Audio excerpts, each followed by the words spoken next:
watching an orgasm relay race, but Charles and Amanda managed to distract me quite easily. We're all standing watching 5 women get fucked by powerful giant machines that are intent on bringing them to orgasm. Okay, that part really happened. There was a sex machines demo, and then they had like a test to see who could come the fastest, like which machine would make someone come the fastest. It was kind of crazy. It was like things were plugged into the wall. There was just madness going on. The room is filled with the collective energy of held breaths, wet pussies, and hard cocks as we partake in the highlight of the BDSM conference. Except for, well, me. I've come here on my own, and the 2 of them are the hottest thing I've seen all weekend, outstripping even the motor-powered climaxes just waiting to happen. Real live flesh will win out over machinery any time, though in this case, it's pretty close. Still, it's undeniable that they are creating their own quite powerful energy right in front of me, the kind that you feel more than see, the kind that makes your pussy tingle and your brain go to mush. He's got a sexy short brown beard and pinchable cheeks, and she's got red hair, glasses, and a cleavage-bearing red dress. But it's not just their looks. It's the energy they give off that makes me want to escape from the crowd and get them alone. They're whispering and giggling, and she's running her hand under his shirt. I imagine she's running a fingertip over his nipple. I can't make out their words, but I don't need to. I can tell they're plenty dirty. We keep turning toward each other, the attraction palpable, like we've already dispensed with the getting to know you small talk and moved on to the getting to fuck you. He's rubbing the back of her neck, and I picture him grabbing her there and shoving her onto her knees. I step closer to them and get in on their whispering. Okay, and this part actually happened. But, not the sex part, unfortunately. Charles wants you to spank him, Amanda says to me, then looks away.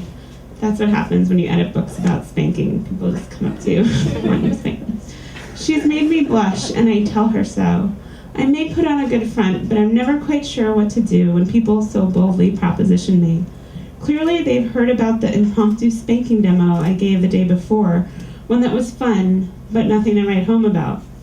It was a momentary bit of pleasure, but it didn't make me ache like watching the 2 of them does. Amanda grips my hand as we watch one girl after another get pounded to orgasm, their screams echoing through the room. The spanking demo hardly slaked the lust I'd been wanting to reveal to the right person or people, as the case may be. I lean over and tug on her earlobe with my teeth. Which one of those devices do you want in your pussy, I ask her, then look up at him to make sure he knows I'm not excluding him. To me, the whole point of a threesome is to get everyone involved, so we all feed off each other. The fuck saw, I'd say, he answers for her. The fuck saw really was like a device that they had there. Now instead of shilling like the iPhone, I'm like shilling for darkodyssey.com, but it's okay. I smirk at them, the kind of smirk that says, I just might have a fuck saw of my own. Really? I whisper in her ear as I massage the back of her neck. She squeals again, an utterly girlish sound that makes me long to get her to do it again, if I'm not stuffing something in her mouth to muffle it. Both are equally enticing possibilities. She looks up at me with wide eyes, extra long lashes that seem to emphasize her mock fear. I know she's not truly afraid, even though she's biting her lip and trembling just a little. That's not fear, it's desire, and I love seeing it on her face. I reach between her legs and brush lightly against her pussy. We're in a room full of people, sure, but they're all fellow perverts. I know they'd understand. Okay, that part didn't actually happen, unfortunately. Yeah, she moans as I play with her through her panties. I take his hand and place it on her breast, which is conveniently accessible right there, taunting us with its presence. Soon she's writhing between us, her breathy moans attracting attention. Thankfully, I decided at the last minute to stay an extra night, so my hotel room is just begging to be besmirched. Thus far, it hasn't seen more action than my hand and my trusty vibrator getting me off. Not that there's anything wrong with that, but I'd felt a little lonely in my queen-size bed. I pull my hand out from under her dress. If you want more of that, follow me, I toss out at them, knowing they will. We walk out to the sound of the buzzing machines, and by the time we get to the elevator, are practically glued to one another. I hardly know where to start first. We could do anything and everything.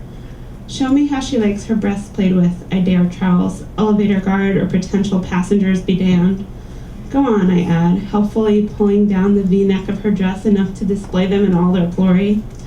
Good girl, I like that you're not wearing a bra, I tell her, waiting to see what he will do. Alright, I'm gonna stop there. Sorry.